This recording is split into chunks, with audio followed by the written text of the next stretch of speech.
الشيطان الرجيم بسم الله الرحمن الرحيم يا أيها الذين آمنوا اتقوا الله حق تقاته ولا تموتن إلا وأنتم مسلمون يا أيها الناس اتقوا ربكم الذي خلقكم من نفس واحدة وخلق منها زوجها وبث منهما رجالا كثيرا ونساء واتقوا الله الذي تساءلون به والأرحام إن الله كان عليكم رقيبا يا أيها الذين آمنوا اتقوا الله وقولوا قولا سديدا يصلح لكم أعمالكم ويغفر لكم ذنوبكم ومن يطع الله ورسوله فقد فاز فوزا عظيما أما بعد فإن خير الحديث كتاب الله وخير الهدي هدي محمد صلى الله عليه وسلم وشر الأمور محدثاتها وكل محدثة بدعة وكل بدعة ضلالة وكل ضلالة في النار أما بعد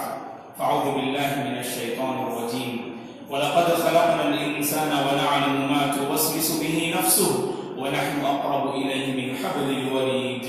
إذ يتلقى المتلقيان عن اليمين وعن الشمال قعيد ما يلفظ من قول إلا لديه رقيب عتيد وجاءت سكرة الموت بالحق ذلك ما كنت منه تحيد ونفخ في الصور ذلك يوم الوعيد وجاءت كل نفس معها سائق وشهيد لقد كنت في غفلة من هذا فكشفنا عنك غطاءك فبصرك اليوم حديد وقال قرينه هذا ما لدي عتيد ألقيا في جهنم كل كفار عنيد مناع للخير معتد مريب الذي جعل مع الله إلها آخر فألقياه في العذاب الشديد قال قرينه ربنا ما أطغيته ولكن كان في ضلال بعيد قال لا تختصموا لدي وقد قدمت إليكم بالوعيد ما يبدل القول لدي وما أنا بظلام للعبيد يا أيها الذين آمنوا ادخلوا في السلم كافة ولا تتبعوا خطوات الشيطان إنه لكم عدو مبين تمام تعریفیں بزرگی اور بڑائی اس اللہ وحدہ لا شریک کے لیے ہے جس نے اس ساری کائنات کو پیدا کیا درود و سلام ہو اللہ کے پیارے حبیب صلی اللہ علیہ وسلم پر جنہوں نے اس دین کو بڑی ہی محنت اور مشقت کے ساتھ پہنچایا صحابہ اکرام رضوان اللہ علیہم اجمعین تابعین تبع تابعین اور تمام مؤمن مرد اور عورتوں پر اللہ کی رحمت اور اس کی سلامتی و آمین محترم بزرگوں اسلامی بھائیوں عزیز بچوں اور قابل احترام میری ماں اور بہنوں جیسے ہی محرم کے مہینے میں ہم داخل ہوتے ہیں اسلامی تاریخ کے بعض پہلو کا اعادہ کیا جاتا ہے یا اسلامی تاریخ ہمارے ذہنوں میں دہرائی جاتی ہے محرم کا مہینہ یقیناً حرمت والے مہینوں میں سے ایک اہم مہینہ ہے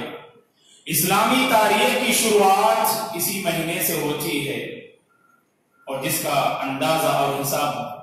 عمر بن خطاب رضی اللہ عنہ نے اپنی دور خلافت میں کیا رسول اللہ صلی اللہ علیہ وسلم نے مکہ سے مدینہ کی جانب جو ہجرت فرمائی تو اسی تاریخ سے اور اسی دن سے ہماری اسلامی تاریخ کا آغاز ہوتا ہے محرم سے آغاز ہوتا ہے اور ذی الحجہ پر اس کا اختتام ہوتا ہے اور جیسے ہی محرم کے مہینے میں داخل ہوتے ہیں تو یہ بات ہم میں سے ہر ایک کو اچھی طرح سے معلوم کر لینی چاہیے کہ رسول اللہ صلی اللہ علیہ وسلم نے اس مہینے کی اہمیت اور اس مہینے کی فضیلت کو واضح کرتے ہوئے کہا کہ شہر اللہ المحرم کہ اللہ تبارک و تعالیٰ کا مہینہ ہے یہ محرم کا مہینہ ویسے اللہ تبارک و تعالیٰ کے پاس مہینوں کی گنتی 12 ہے اور وہ سارے مہینے اللہ تبارک و تعالیٰ کی پیدا کردہ ہیں لیکن ان مہینوں میں خصوصیت کے ساتھ رسول اللہ صلی اللہ علیہ وسلم نے اس مہینے کے متعلق کہا کہ شہر اللہ المحرم کہ اللہ تبارک و تعالیٰ کا مہینہ ہے یہ محرم کا مہینہ تو اس سے ہمیں اس مہینے کی خصوصیت اور اس مہینے کی اہمیت کا اندازہ ہوتا ہے اور اس مہینے میں ایک عظیم دن ہے جسے عاشورہ کے دن سے ہم جانتے ہیں، یوم عاشورہ سے جسے تعبیر کیا جاتا ہے، اور جس دن کے روزے کے متعلق رسول اللہ صلی اللہ علیہ وسلم نے فرمایا صیام یوم عاشورہ احتسب علی اللہ ان یکفر السنۃ التي قبلہ، کہ عاشورہ کا روزہ اللہ تبارک و تعالیٰ کی ذات سے میں قوی امید رکھتا ہوں کہ اللہ تبارک و تعالیٰ اس ایک دن کی روزے کی بدولت ایک سال کے گناہ، پچھلے ایک سال کے گناہ کو اللہ تبارک و تعالیٰ دھل کے رکھ دیں گے۔ تو اس سے پتا چلا کہ عاشورے کا روزہ جس سے پچھلے ایک سال کی غلطیاں معاف ہوتی ہیں، اور جس سے اللہ تبارک و تعالیٰ پچھلے ایک سال کی غلطیوں کو معاف کر کے رکھ دیتے ہیں، اور اس کی حکمت احادیث میں جیسے بتائی گئی کہ یہ وہ دن ہے جس دن اللہ تبارک و تعالیٰ نے بنی اسرائیل کو فرعون کے ظلم و بربریت سے اللہ تعالیٰ نے نجات دلائی، اور یہ وہ دن ہے جس دن فرعون کو سمندر کے حوالے کر دیا گیا، اور جس دن بنی اسرائیل کو فرعون کے ظلم و بربریت سے مکمل طور پر نجات ملی، یہی وہ دن ہے۔ تو شکرانے کے طور پر نبی موسیٰ علیہ السلام نے روزہ رکھا اور بنی اسرائیل نے روزہ رکھا، اور یہ سلسلہ یہودیوں میں چلتا رہا، اور جب آپ صلی اللہ علیہ وسلم کو اس روزے کے بارے میں خبر دی گئی کہ روزہ یہودی اس لیے رکھتے ہیں تاکہ اس دن بنی اسرائیل کو فرعون کے ظلم و بربریت سے نجات دلائی گئی، تو آپ صلی اللہ علیہ وسلم نے فرمایا نحن احق واولی بموسیٰ منکم، کہ ہم تم سے موسیٰ علیہ السلام کے سلسلے میں زیادہ حق رکھتے ہیں، اور آپ نے فرمایا اگر آئندہ سال میں زندہ رہوں تو لأصومن التاسع، تو میں 9ویں دن روزہ رکھوں گا تاکہ ان یہودیوں کی مخالفت کرنے کے لیے۔ اور محرم کے مہینے میں جب ہم داخل ہوتے ہیں ایک اور مسئلہ ہمارے سامنے آتا ہے، وہ ہے شہادت حسین رضی اللہ عنہ کے سلسلے میں۔ جب ہم اس حوالے سے تاریخ کی کتابیں پڑھتے ہیں تو بعض مورخین ایسے ہیں جنہوں نے شہادت حسین کے سلسلے میں افراد سے کام لیا، تو بعض مورخین ایسے ہیں جنہوں نے تفریط سے کام لیا، بعض مورخین شہادت حسین کے سلسلے میں غلو سے کام دیتے ہیں، یا تو یزید کو ظالم ٹھہراتے ہیں، یا تو یزید کے سلسلے میں نامناسب اور نازیبا الفاظ استعمال کرتے ہیں۔ اگر ہم منصفانہ جائزہ لینا چاہیں، حقیقت کے آئینے میں شہادت حسین رضی اللہ عنہ کو اگر معلوم کرنا چاہیں تو تفصیلی جائزہ اور تفصیلی خاکہ معلوم کرنا یقیناً ایک جمعہ میں ناممکن ہے، اسی لیے اس جمعہ میں مختصر شہادت حسین رضی اللہ عنہ کے سلسلے میں کچھ اہم اور ضروری باتیں حقیقت کے آئینے میں آپ کے سامنے باذن اللہ رکھنے کی کوشش کروں گا۔ یہ بات ہم جانتے ہیں دوستو کہ اللہ کے رسول صلی اللہ علیہ وسلم کی وفات 11 ہجری کو ہوتی ہے، اور اس کے بعد خلافت راشدہ کا آغاز ہوتا ہے، خلفائے راشدین کا دور شروع ہوتا ہے، اور سب سے پہلے خلیفہ ابو بکر صدیق رضی اللہ عنہ منتخب کیے جاتے ہیں، اور آپ کی دور خلافت 11 ہجری سے 13 ہجری تک ہوتی ہے، اور اس کے بعد عمر بن خطاب رضی اللہ عنہ مسند خلافت پر فائز ہوتے ہیں، اور 11 ہجری سے 20/3 ہجری تک عمر بن خطاب رضی اللہ عنہ حکومت کرتے ہیں، اور اس کے بعد 20/3 ہجری میں جب عمر بن خطاب رضی اللہ عنہ کو شہید کر دیا جاتا ہے تو اس کے بعد عمر بن خطاب رضی اللہ عنہ کے بعد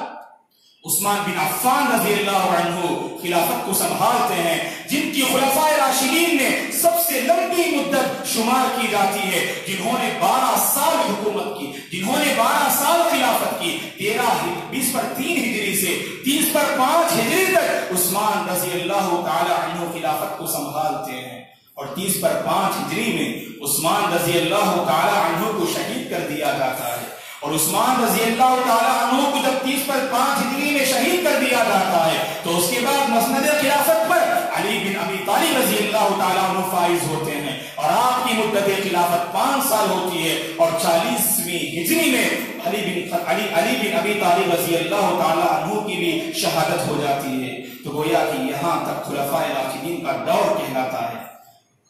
13ویں 11ویں ہجری سے 40ویں ہجری تک گویا کہ خلافت راشدہ کا دور اور خلفائے راشدین کا دور دوئے کہلاتا ہے، اور 40/1 ہجری سے بنو امیہ کی تاریخ کا آغاز ہوتا ہے۔ 40/1 ہجری سے بنو امیہ کی کی تاریخ کا آغاز ہوتا ہے. اور آپ کو یہ بات معلوم ہونی چاہیے کہ اب محرم کے مہینے میں جیسے ہم داخل ہوئے تو گویا کہ 1440 پر 1 ہجری میں ہم داخل ہو چکے ہیں. اس لیے کہ اللہ رحم کرے، بعض ایسے مسلمان ہیں جو ہماری اپنی اسلامی تاریخ سے جو بالکل بنیادی تاریخ ہوتی ہے اس سے بھی ناواقف ہوتے ہیں. جب ان سے پوچھا جائے بتاؤ کہ ہماری ہجرت کے اعتبار سے جو ہے یہ کون سی تاریخ ہے اور یہ کون سا سال چلتا ہے، تو انہیں اس سلسلے میں کچھ پتہ ہی نہیں رہتا ہے. عیسوی تاریخ کے اعتبار سے 2019 تو بہت سارے لوگ جانتے ہیں، لیکن ہماری جو ہجرت کے اعتبار سے جو تاریخ شروع ہوتی ہے تو گویا کہ 1440 سال ہوئے رسول اللہ صلی اللہ علیہ وسلم کی ہجرت کیے ہوئے. یعنی مکہ سے جو آپ نے مدینہ کی طرف ہجرت کی تو 1440 سال الحمدللہ مکمل ہوتے ہیں. اور ہم جو داخل ہوئے ہیں 1440 پر 1 میں ہم داخل ہوئے ہیں. اور بنو امیہ کی تاریخ شروع ہوتی ہے 40 پر 1 ہجری سے 130 پر 2 ہجری تک گویا کہ بنو امیہ حکومت کرتے ہیں. اور اس کے جو فاؤنڈر اور بانی کہلاتے ہیں وہ معاویہ بن ابی سفیان رضی اللہ تعالی عنہ. جو ابو سفیان رضی اللہ تعالی عنہ جو اسلام کے زبردست سپہ سالار تھے، جو اسلام کی ایک عظیم شخصیت، ایک عظیم صحابی تھے، ابو سفیان رضی اللہ تعالی عنہ جو فتح مکہ کے موقع پر اسلام قبول کرتے ہیں تو ان کے فرزند معاویہ رضی اللہ تعالی عنہ جو کاتب وحی تھے، کاتبین وحی میں آپ کا شمار ہوا کرتا تھا، وحی کو لکھنے والے چند مخصوص صحابہ تھے تو ان میں معاویہ رضی اللہ تعالی عنہ کا بھی شمار ہوتا ہے. اور یہ بنو امیہ کی حکومت کا آغاز کرتے ہیں 40 پر 1 ہجری میں. اور 40 پر 1 ہجری سے 130 پر 2 ہجری تک گویا کہ بنو امیہ کی خلافت قائم رہتی ہے. معاویہ رضی اللہ تعالی عنہ کا انتقال سن 60 ہجری میں ہوتا ہے. معاویہ رضی اللہ تعالی عنہ کا انتقال سن 60 ہجری میں ہوتا ہے. اب سوال یہ ہے کہ معاویہ رضی اللہ تعالی عنہ کے بعد مسند حکومت پر فائز کون ہو اور حکومت کی ذمہ داری کو کون سنبھالے؟ اس لیے کہ مدینے میں، مکے میں رسول اللہ صلی اللہ علیہ وسلم کے دور میں جو صغار صحابہ تھے، جو چھوٹے چھوٹے صحابہ تھے، ابھی تو ان کا شمار کبار صحابہ میں ہونے لگا. یعنی وہ شخصیت کے اعتبار سے بڑی بڑی شخصیات اور بڑی ہستیاں وہاں پر موجود تھیں، جیسے عبداللہ بن عمر رضی اللہ عنہما، اور اسی طرح سے وہاں پر عبداللہ بن عباس رضی اللہ عنہما، عبداللہ بن زبیر رضی اللہ عنہما، حسین رضی اللہ تعالی عنہ، اور ابو سعید الخدری رضی اللہ تعالی عنہ، نعمان بن بشیر رضی اللہ تعالی عنہ جیسے صحابہ وہاں پر موجود تھے. اب سوال یہ ہے کہ حکومت کی ذمہ داری کو کون سنبھالے؟ 60 ہجری میں معاویہ رضی اللہ تعالی عنہ کا انتقال ہوتا ہے، جو بنو امیہ کی خلافت کے بانی کہلاتے ہیں، جنہوں نے بنو امیہ کی حکومت کی بنیاد رکھی اور جن کی وفات 60 ہجری میں ہوتی ہے. تو مدینے والے اور مکے والے اور آس پاس کے علاقے والے معاویہ رضی اللہ تعالی عنہ کے فرزند یزید رحمت اللہ علیہ کے ہاتھوں بیعت کرتے ہیں اور کہتے ہیں کہ یزید سے، اے یزید، ہم تمہارے ہاتھ بیعت کرتے ہیں اور آپ ہمارے حاکم ہیں. اور آپ کو یہ بات معلوم ہونی چاہیے کہ یزید رحمت اللہ علیہ کے سلسلے میں سوال کیا جاتا ہے کہ آپ صحابی ہیں کہ یا تابعی ہیں؟ آپ کو رضی اللہ عنہ کہہ کر آپ کو صحابہ کی فہرست میں شمار کیا جائے یا رحمت اللہ علیہ کہہ کر تابعین کی فہرست میں آپ کو شمار کیا جائے؟ یہ مسئلہ ایسا ہے دوستو کہ اس میں اختلاف کرنے کی ضرورت ہی نہیں ہے، اس لیے کہ صحابی اس شخص کو کہتے ہیں جنہوں نے رسول اللہ صلی اللہ علیہ وسلم کو دیکھا ہو، جنہوں نے رسول اللہ صلی اللہ علیہ وسلم کو دیکھا ہو اور آپ کے ہاتھوں اسلام قبول کیے ہوں اور اسلام پر، ایمان پر جن کی موت ہوئی ہو، اسی شخص کو صحابی کہتے ہیں. اور رسول اللہ صلی اللہ علیہ وسلم کو دیکھنا ایک بنیادی شرط ہے صحابہ کے لیے اور صحابہ کی فہرست میں شامل ہونے کے لیے. اور آپ کو یہ بات معلوم ہونی چاہیے کہ یزید رحمت اللہ علیہ کی پیدائش 20 ہجری میں ہوتی ہے، 20 پر 6 ہجری میں ہوتی ہے. یعنی عثمان رضی اللہ تعالی عنہ کی خلافت میں معاویہ رضی اللہ تعالی عنہ کو ایک لڑکے پیدا ہوتے ہیں اور انہی کا نام یزید ہوتا ہے. اب آپ بتائیے کہ یزید کا شمار رحمت اللہ علیہ صحابہ کی فہرست میں کیوں کر ہو سکتا ہے؟ 26 ہجری میں آپ کی پیدائش، 20/6 ہجری میں آپ کی پیدائش ہوتی ہے اور 60 ہجری میں والد کا انتقال ہوتا ہے، تو 30/4 سال آپ کی عمر ہوتی ہے. اسی لیے بعض صحابہ اور بعض لوگوں نے اعتراض کیا کہ 30/4 سال کی عمر میں مسند حکومت پر یزید کیسے فائز ہو سکتے ہیں؟ یہاں پر تو ان سے بڑی شخصیات موجود ہیں. عبداللہ بن زبیر موجود ہیں، نواسۂ رسول حسین رضی اللہ تعالیٰ عنہ موجود ہیں اور حسن رضی اللہ تعالیٰ عنہ موجود ہیں. لہذا مسند حکومت پر یزید رحمت اللہ علیہ کیسے فائز ہو سکتے ہیں؟ اسی لیے کوفہ والوں نے اختلاف کیا، عراق والوں نے اختلاف کیا اور کہا کہ ہم یزید رحمت اللہ علیہ کے ہاتھوں بیعت نہیں کریں گے. عبداللہ بن زبیر رضی اللہ تعالیٰ عنہ مدینہ سے مکہ چلے جاتے ہیں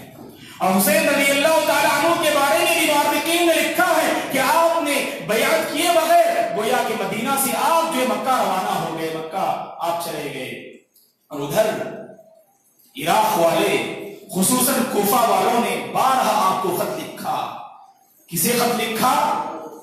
حسین رضی اللہ تعالیٰ عنہ کے نام خط لکھا اور کہا اِنَّا بَایَعْنَاكَ يَا حُسَيْنَ وَلَا نُرِيدُ إِلَّا أَنْتَ. کہا کہ اے حسین ہم آپ کے ہاتھوں بیعت کرتے ہیں، اے حسین ہم آپ کے ہاتھوں بیعت کرتے ہیں اور ہم آپ کو اپنا حاکم تسلیم کرتے ہیں، ہم آپ کو اپنا بادشاہ تسلیم کرتے ہیں اور آپ کے علاوہ ہمیں کوئی نہیں چاہیے. ہم یزید رحمت اللہ علیہ کے ہاتھوں بیعت کرنا نہیں چاہتے ہیں. آپ آئیے کوفہ، ہم آپ کے ہاتھوں بیعت کرنے کے لیے تیار ہیں. لیکن حسین رضی اللہ تعالی عنہ کو اطمینان نہیں تھا. اس لیے اطمینان نہیں تھا کہ کوفہ والوں نے آپ کے والد کو دھوکہ دیا.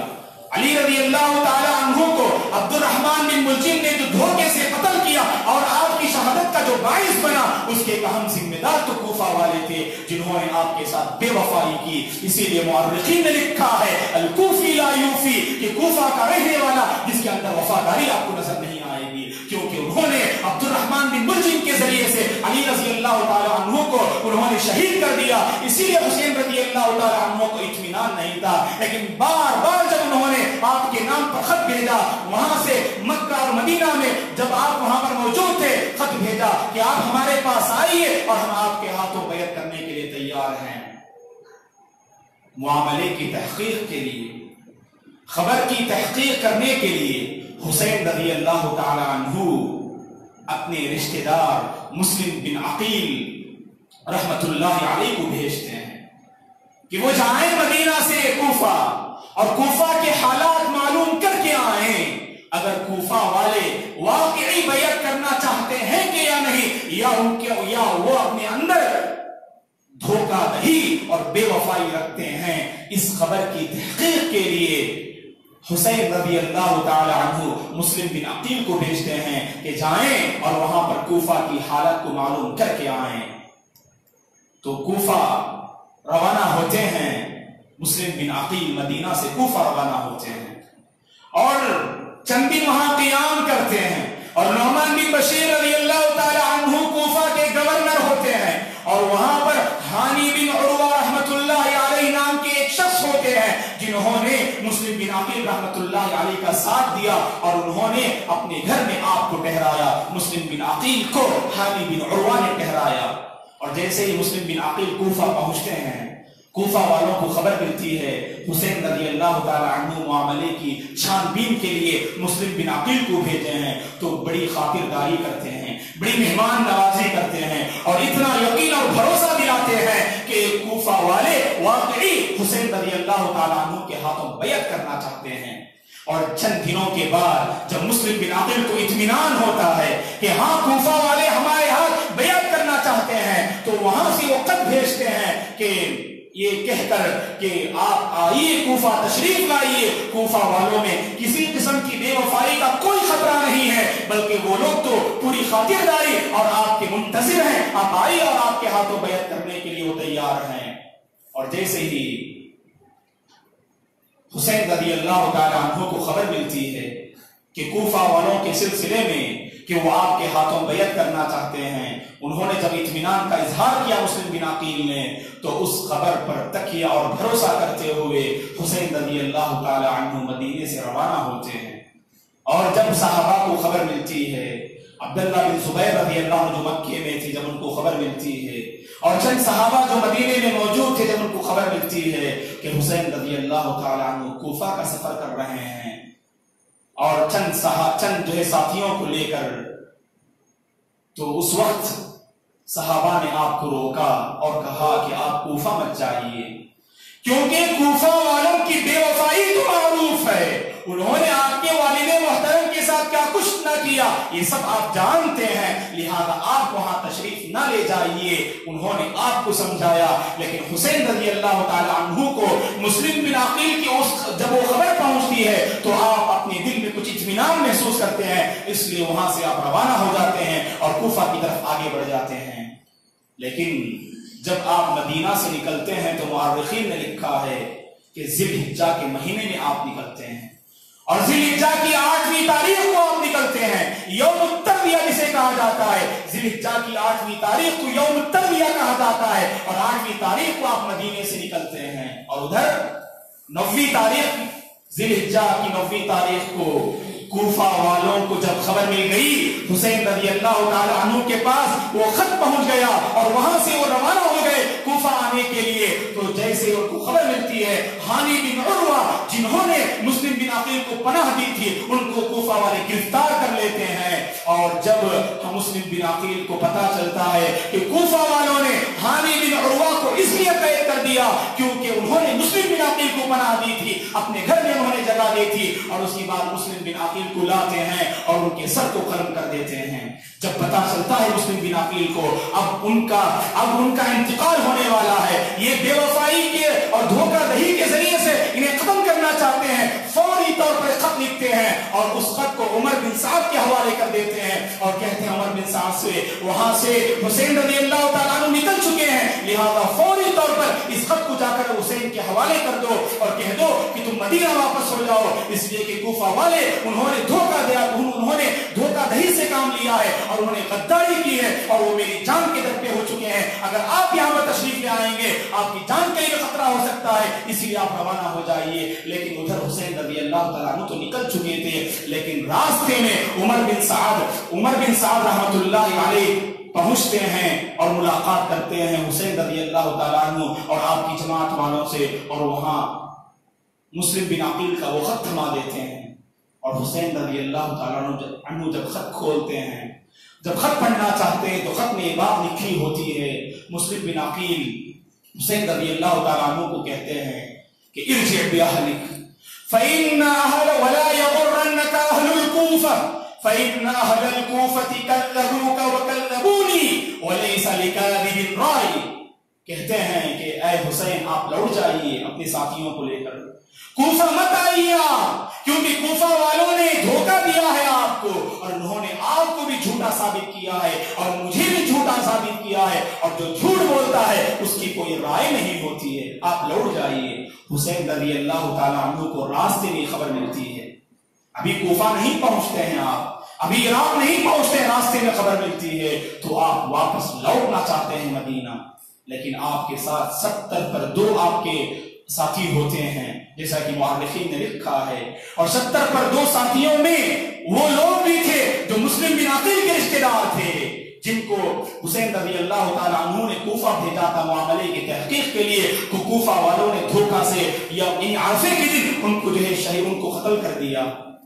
جب انہیں خبر ملتی ہے کہ مسلم بن عقیل کو ان لوگوں نے قتل کر دیا، اور ادھر حسین رضی اللہ تعالیٰ عنہ مدینہ لوٹنا چاہتے ہیں، لیکن مسلم بن عقیل کے رشتہ داروں نے کہا واللہ لا نرجع حتى ناخذ بثار ابینا، ہم نہیں لوٹیں گے یہاں تک کہ ہم اپنے والد مسلم بن عقیل کا خون کے بدلہ ہم نہ لے لیں، ہم آگے بڑھیں گے اور کوفہ والوں سے خون کا بدلہ لے کر ہم واپس آئیں گے۔ حسین رضی اللہ تعالیٰ عنہ نے سمجھایا لوگوں کو، لیکن ماننے کے لیے تیار نہیں، اور کہا کہ ہم قصاص لے کر واپس ہوں گے۔ تو لہذا حسین رضی اللہ تعالیٰ عنہ مجبوراً آگے بڑھتے ہیں، اور جب ادھر یزید رحمت اللہ علیہ کو خبر ملتی ہے تو فوری طور پر وہاں کوفہ کے نام خط لکھتے ہیں اور کہتے ہیں عبید اللہ بن زیاد جو ایک سرغنہ تھا اس کے نام اب خط لکھتے ہیں. وہ اصل کوفہ کے گورنر تو نعمان بن بشیر تھے اور عراق کا گورنر عبید اللہ بن زیاد تھا. لیکن یزید رحمت اللہ علیہ سے ایک سہول یہ ہوتا ہے کہ عراق کے گورنر عبید اللہ بن زیاد کو کوفہ کا گورنر مقرر کرتے ہیں اور کوفہ کے گورنر نعمان بن بشیر کو عراق کا گورنر مقرر کرتے ہیں اور کوفہ کے گورنر عبید اللہ بن زیاد کے نام خط لکھتے ہیں کہ تم فوری طور پر حسین رضی اللہ تعالیٰ عنہ کی خبر لو اور دیکھو کہ ان کا کیا ارادہ ہے, وہ کیوں کوفہ کی طرف آگے بڑھنا چاہتے ہیں. صرف تم ان کی خبر معلوم کرو اور مجھ تک ان کی خبر پہنچاؤ. یزید رحمت اللہ علیہ نے یہ کس سے کہا؟ عبید اللہ بن زیاد سے کہا. ادھر آگے بڑھتے گئے. عبید اللہ بن زیاد نے 1000 پر مشتمل لشکر کو بھیجا اور اس کے کمانڈر تھے حر بن یزید التیمی کی کمانڈری میں. عبید اللہ بن زیاد نے 1000 پر مشتمل لشکر کو بھیجا اور کہا کہ جاؤ اور حسین رضی اللہ تعالیٰ عنہ کی جماعت کے سلسلے میں معلوم کر کے آؤ آخر وہ کیا چاہتے ہیں, ان کا کیا ارادہ ہے. قادسیہ کے قریب, قادسیہ ایک علاقے کا نام ہے, قادسیہ کے قریب دونوں لشکر آپس میں ملاقات کرتے ہیں. حسین رضی اللہ تعالیٰ عنہ کی جماعت جو 70 پر 3 افراد پر مشتمل تھی حسین رضی اللہ تعالیٰ عنہ کو ملا کر, اور وہاں پر 1000 کی فوج وہاں پہنچتی ہے اور حر بن یزید التیمی بات کرتے ہیں حسین رضی اللہ تعالیٰ عنہ سے آپ کا کیا ارادہ ہے. تو ساتھی کہتے ہیں حر بن یزید التیمی سے ہم عراق کا ارادہ کرتے ہیں, ہم کوفے کا ارادہ کرتے ہیں اور جن لوگوں نے مسلم بن عقیل کا بدلہ کا خون کیا ہم ان سے بدلہ لینا چاہتے ہیں. بس حر بن یزید واپس ہوتا ہے اپنی لشکر کو لے کر اور ادھر عبید اللہ بن زیاد کو خبر دی جاتی ہے کہ حسین رضی اللہ تعالیٰ عنہ اور آپ کی جماعت والے مسلم بن عقیل کے خون کا بدلہ لینا چاہتے ہیں. تو عبید اللہ بن زیاد 5000 پر مشتمل ایک اور لشکر کو روانہ کرتا ہے اور کہتا ہے کہ کسی بھی طرح حسین رضی اللہ تعالیٰ عنہ کو عراق جانے نہ دیں اور گرفتار کر کے وہ کوفہ انہیں لے کر آئیں. تو 5000 پر مشتمل لشکر پھر دوبارہ کوفہ سے روانہ ہوتا ہے اور دونوں کی ملاقات کربلا کے میدان میں ہوتی ہے. حسین رضی اللہ تعالیٰ عنہ عراق اور کوفہ کی طرف آگے بڑھتے ہیں اور عراق کے قریب جو علاقہ ہے جسے کربلا کہا جاتا ہے اس کربلے کے میدان میں حسین رضی اللہ تعالیٰ عنہ موجود ہوتے ہیں اور عبید اللہ بن زیاد کا لشکر جو 5000 پر مشتمل تھا وہ لشکر آ کر اس میدان میں ملاقات کرتا ہے. 5000 پر مشتمل سامنے لشکر اور ادھر 70 پر 3 افراد پر مشتمل حسین رضی اللہ تعالیٰ عنہ کی جماعت. تو دونوں کی آپس میں گفتگو ہوتی ہے. حسین رضی اللہ تعالیٰ عنہ جب دیکھتے ہیں کہ معاملہ نازک سے نازک ہوتا جا رہا ہے, معاملہ نازک سے نازک ہوتا جا رہا ہے اور آئین ممکن ہے کہ یہ معاملہ فتنے میں بدل جائے, اس لیے حسین رضی اللہ تعالیٰ عنہ نے امیر لشکر سے آپ نے گفتگو کی اور کہا کہ آپ ہمیں مدینہ جانے دیجئے, ہم کوفہ بھی اب نہیں جائیں گے, ہم مدینہ واپس ہو جائیں گے.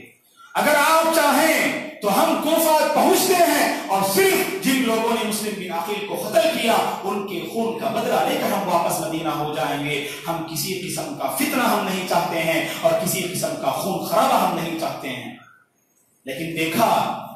کہ عبید اللہ بن زیاد کے لشکر والوں کی نیت بدل رہی ہے, وہ آپ پر اور آپ کے ساتھیوں پر حملہ کرنا چاہتے ہیں. تو حسین رضی اللہ تعالیٰ عنہ نے انہیں اللہ کا خوف دلایا, انہیں اللہ تبارک و تعالیٰ کا خوف دلایا اور کہا کہ ہم آل بیت ہیں. اور آپ کو یہ بات معلوم ہونی چاہیے دوستو, آل بیت کسے کہتے ہیں؟ صرف فاطمہ رضی اللہ عنہا اور علی رضی اللہ تعالیٰ عنہ اور آپ کے فرزندوں کو آل بیت میں شمار نہیں کیا جائے گا, یہ بھی آل بیت میں سے ہیں. اور ان کے علاوہ آپ صلی اللہ علیہ وسلم کی جو ازواج مطہرات رضی اللہ عنہن ہیں وہ بھی آل بیت میں ان کا شمار ہوتا ہے. اور آپ صلی اللہ علیہ وسلم کے خاندان والوں میں بنو ہاشم اور بنو المطلب یہ دونوں بھی دراصل آل بیت میں شامل ہوتے ہیں, جن کا تذکرہ اللہ نے قرآن مجید میں سورہ احزاب میں کیا ہے. انما یرید اللہ لیذھب عنکم الرجس اہل البیت ویطہرکم تطہیرا. اللہ تعالیٰ تو اہل بیت کو پاک کرنا چاہتے ہیں. اللہ تبارک و تعالیٰ اہل بیت کو گندگی اور بری چیزوں سے دور رکھنا چاہتے ہیں. آپ کی بیویاں رضی اللہ عنہن اور اسی طرح سے آپ کی ذریت اور آپ کی اولاد اور آپ کے خاندان والے بنو ہاشم اور بنو المطلب اس میں شامل ہوتے ہیں. تو انہوں نے خوف دلایا حسین رضی اللہ تعالیٰ عنہ نے سامنے لشکر والوں کو کہ اللہ کا خوف کریں، یہاں پر آئے بیت میں سے بھی لوگ موجود ہیں، ہم پر حملے کا ارادہ نہ کریں۔ لیکن دیکھتے ہی دیکھتے سامنے گفتگو ہو رہی ہے، امیر لشکر سے بات ہو رہی ہے، لیکن لشکر والوں میں شمر بن ذی الجوشن نامی ایک شخص تھا، مورخین نے اس کا نام لکھا ہے، شمر بن ذی الجوشن نامی شخص جو عبید اللہ بن زیاد کے لشکر میں موجود تھا، اس نے آگے بڑھ کر حسین رضی اللہ تعالیٰ عنہ پر وار کیا اور آپ کے معاملے کو ختم کرنے کے لیے آپ پر جیسے ہی وار کیا تو یہاں پر 70 پردوں آپ کے ساتھ جو موجود تھے تو وہ لوگ غصے میں دوبارہ پھر حملہ کرنا چاہتے ہیں، وہیں سے لڑائی کا بازار گرم ہو جاتا ہے۔ اور شروعات کرنے والا شمر بن ذی الجوشن تھا جس نے حسین رضی اللہ تعالیٰ عنہ پر وار کیا پہلی مرتبہ، اور وہیں سے لڑائی کا بازار گرم ہو جاتا ہے اور 70 پردوں جو آپ کے ساتھ آئے تھے سارے کے سارے قتل کر دیے جاتے ہیں۔ 5000 پر مشتمل عبید اللہ بن زیاد کا لشکر جس نے 70 پردوں مسلمانوں کو مکمل وہاں پر گویا کہ انہیں قتل کر دیا جاتا ہے، صرف حسین رضی اللہ تعالیٰ عنہ باقی رہتے ہیں تو زخمی رہتے ہیں۔ ابتدا کی تھی شمر بن ذی الجوشن نے، اور سنان بن انس النخعی نامی ایک شخص ہوتا ہے جو آپ پر وار کرتا ہے اور آپ پر حملہ کر کے آپ کو وہیں پر شہید کر دیتا ہے۔ سنان بن انس النخعی یہ وہ شخص ہے جس نے حسین رضی اللہ تعالیٰ عنہ کو شہید کیا تھا۔ اور اس کے بعد مورخین اختلاف کرتے ہیں، حسین رضی اللہ تعالیٰ عنہ کی شہادت تو کربلا کے میدان میں ہوئی، لیکن آپ کے جسم کو کہاں منتقل کیا گیا، اور کہ عراق میں یا کوفہ میں یا کربلا کے میدان ہی میں آپ کی تدفین ہوئی، اس میں اہل علم نے اختلاف کیا ہے دوستو۔ اور یہاں پر ہم آپ کو ایک بات ذکر کر دینا مناسب سمجھتے ہیں، وہ یہ کہ یزید رحمت اللہ علیہ کو جیسا کہ بعض مورخین نے ظالم ٹھہرایا ہے دوستو، یزید رحمت اللہ علیہ کا حسین رضی اللہ تعالیٰ عنہ کی شہادت میں کوئی رول نہیں تھا۔ انہوں نے عبید اللہ بن زیاد سے بس اتنا کہا کہ حسین رضی اللہ تعالیٰ عنہ اور آپ کی جماعت والوں کی خبر گیری کرنا اور ان کا کیا ارادہ ہے یہ معلوم کر کے بس تمہیں خبر دیں، تم مجھے خبر دینا۔ لیکن زیادتی ہوئی تو عبید اللہ بن زیاد سے، زیادتی ہوئی تو شمر بن ذی الجوشن سے، زیادتی ہوئی تو سنان بن انس النخعی سے۔ ان لوگوں سے جب زیادتی ہوئی تو جس کے نتیجے میں شہادت ہوتی ہے حسین رضی اللہ تعالیٰ عنہ کی، تو یہاں پر جیسا کہ اہل سنہ والجماعہ کا یہ موقف ہے حسین رضی اللہ تعالیٰ عنہ کے سلسلے میں کہ قتل مظلوما و شہیدا، کہ آپ مظلوم اور شہید بنا کر گویا کہ آپ کی شہادت ہوئی ہے، یہی ہمارا موقف ہونا چاہیے۔ اور یزید رحمت اللہ علیہ جو ایک صحابی کے فرزند ہیں، معاویہ رضی اللہ تعالیٰ عنہ کے فرزند ہیں، لہذا ان کے سلسلے میں نامناسب الفاظ استعمال کرنے سے اپنی زبان پر روک لگانے کی ضرورت ہے، اپنی زبان پر لگام لگانے کی ضرورت ہے، کیونکہ تاریخ کا تجزیہ یہی ہمیں بتاتا ہے کہ حسین رضی اللہ تعالیٰ عنہ کی شہادت میں یزید رحمت اللہ علیہ کا کوئی کردار نہیں رہا۔ اس کے بعد ہم دیکھتے ہیں باقاعدہ شیعہ لوگوں کی مستقل ایک جماعت کی بنیاد رکھی جاتی ہے، اور اس جماعت کی بنیاد رکھنے والا مختار بن ابی عبید الثقفی ہوتا ہے جو یہودیوں کا پروردہ ہوتا ہے، یہودیوں کا ایجنٹ ہوتا ہے، اور اس مختار بن ابو عبید الثقفی نے ایک جماعت کی بنیاد رکھی اور اس جماعت کا نام اس نے رکھا جیش التوابین، یعنی حسین رضی اللہ تعالیٰ عنہ کے خون کا بدلہ لینے کے لیے اس نے لشکر کو قائم کیا۔ اور اس کے بعد مختار بن الثقفی نے عبید اللہ بن زیاد کے سر کو خلق کر دیتا ہے، اور وہیں سے شیعہ لوگوں کی مستقل جماعت کی بنیاد رکھنے میں مختار بن ابی عبید الثقفی کامیاب نظر آتا ہے۔ تو یہ مختصر سی تاریخ کے بعد ہم آپ کو یہ بتانا چاہتے ہیں دوستو، عاشورہ کے دن یقیناً حسین رضی اللہ تعالیٰ عنہ کی کربلا کے میدان میں شہادت ہوئی۔ ابن تیمیہ رحمۃ اللہ علیہ فرماتے ہیں شہادت حسین کے مسئلے میں لوگوں کے دو موقف ہیں جو کہ سراسر بدعت پر مشتمل ہیں۔ ایک وہ جماعت ہے جو حسین رضی اللہ تعالیٰ عنہ کی شہادت کو لے کر غم مناتی ہے، جو اپنے آپ کو تکلیف پہنچاتی ہے، جو اپنے جسم کو خون آلود کرتی ہے اور اپنے جسم کو ماتم کا اظہار کرتے ہوئے اتنی ضرب لگاتی ہے کہ پورا جسم لہو لہان ہو جاتا ہے۔ ایک جماعت تو وہ جو غم اور جو افسوس کا اظہار کرتے ہوئے اپنے آپ کو تکلیف پہنچاتی ہے، اور دوسری جماعت وہ جو خوشی اور مسرت کا اظہار کرتی ہے اور کہتی ہے کہ حسین رضی اللہ تعالیٰ عنہ کی شہادت تو بالکل بجا تھی، لیکن ہمارا کیا موقف ہونا چاہیے دوستو؟ اسلام سب سے بڑی نعمت ہے، اسلام کی تعلیمات رحمت پر مبنی ہے، ہمیں اسلامی تعلیمات کو اپنانے کی ضرورت ہے۔ اسلامی تعلیم تو یہ ہے اگر کسی کا بھی انتقال کیوں نہ ہو جائے، انتقال کے بعد غم منانے کی اگر اجازت ہے تو صرف 3 دن تک اجازت ہے دوستو۔ صرف میاں بیوی کا ایسا گہرا رشتہ ہوتا ہے، اللہ تبارک و تعالیٰ نے عورت کی فطرت کی لا کرتے ہوئے صرف اللہ تعالیٰ نے بیوی کو اس بات کی اجازت دی 4 مہینے اور 10 دن تک عدت میں رہ کر اپنی شوہر کی یاد و غم منا سکتی ہے، لیکن اس کے علاوہ کسی کا کتنا گہرا رشتہ کیوں نہ ہو، اگر کسی کا انتقال ہو جائے تو 3 دن سے بڑھ کر سوگ منانا اور غم منانا، ماتم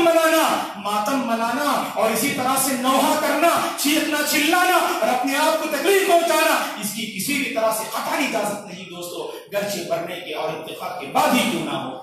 لہذا اس سلسلے میں ہمیں اسلام کی نعمت کو سمجھنے کی ضرورت ہے۔ اللہ تبارک و تعالیٰ نے جس اسلام کی تعلیمات سے ہمیں مالا مال کیا ہے اس نعمت کو سمجھنے کی ضرورت ہے، اور اسلام کی یہ تعلیم ہے شہادت حسین کو لے کر ہمیں غم منانے کی ضرورت نہیں، ہمیں افسوس کرنے کی ضرورت نہیں، بلکہ جتنی شخصیات اور جتنے صحابہ اور جتنے اسلاف اور جتنی جو ہے نیک شخصیات گزری ہیں، ہم ان کے حق میں دعائیں کریں، ہم ان کے حق میں نیک تمنائیں رکھیں، نہ ایک مخصوص دن غم منانا اور ماتم منانا قطعاً شریعت میں اس کی کوئی گنجائش نہیں دوستو، بلکہ ہمیں تو یہ تعلیم دی گئی،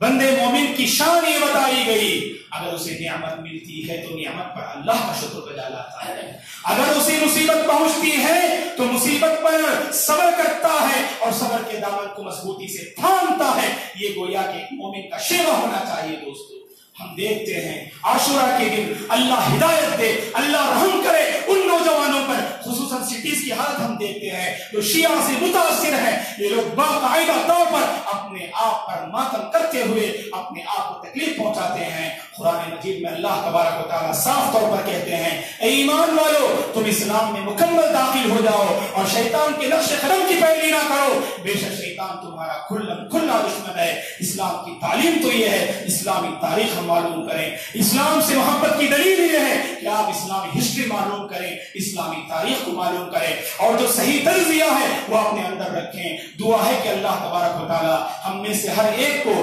تاریخ کو حقیقت کے آئینے میں معلوم کرنے کے اللہ ہمیں توفیق عطا فرمائے، اور اسی طرح سے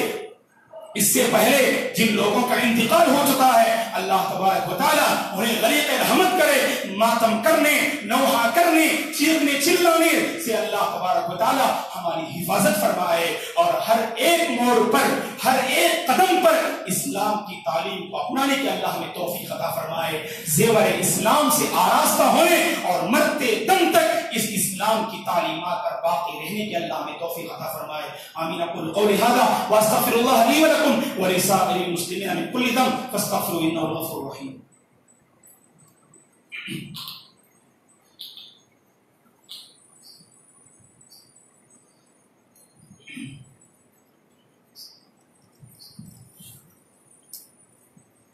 ان الحمد للہ نحمده ونستعینه ونستغفره ونعوذ بالله من شرور انفسنا ومن سیئات اعمالنا، من يهده الله فلا مضل له ومن يضلل فلا هادي له، واشهد ان لا اله الا الله واشهد ان محمدا عبده ورسوله، اما بعد اعوذ بالله من الشيطان الرجيم، ان الله وملائكته يصلون على النبي يا ايها الذين امنوا صلوا عليه وسلموا تسليما، اللهم صل على محمد وعلى ال محمد كما صليت على ابراهيم وعلى ال ابراهيم انك حميد مجيد، اللهم بارك على محمد وعلى ال محمد كما باركت على ابراهيم وعلى ال ابراهيم انك حميد مجيد، اللهم اعز الاسلام والمسلمين وأذل الشرك والمشركين، ربنا لا تزغ قلوبنا بعد إذ هديتنا وهب لنا من لدنك رحمة إنك أنت الوهاب، اللهم آت نفوسنا تقواها وزكيها أنت خير من زكاها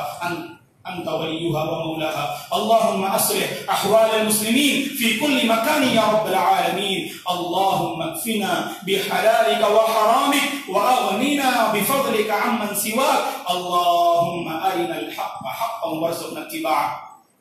وأرنا الباطل باطلا وارزقنا اجتنابه، اللهم لا تدع لنا ذنبا إلا غفرته ولا هما إلا فرجته ولا دين إلا قضيته ولا مريضا إلا شفيته ولا حاجة من حوائج الدنيا والآخرة إلا قضيتها يا رب العالمين. اللهم إنا نسألك الهدى والتقى والعفاف والغنى. عباد الله رحمني ورحمكم الله، فأعوذ بالله من الشيطان الرجيم. إن الله يأمر بالعدل والإحسان وإيتاء ذي القربى وينهى عن الفحشاء والمنكر والبغي يعظكم لعلكم تذكرون. اذكروا الله العظيم يذكركم ولذكر الله تعالى أكبر والله يعلم ما تصنعون.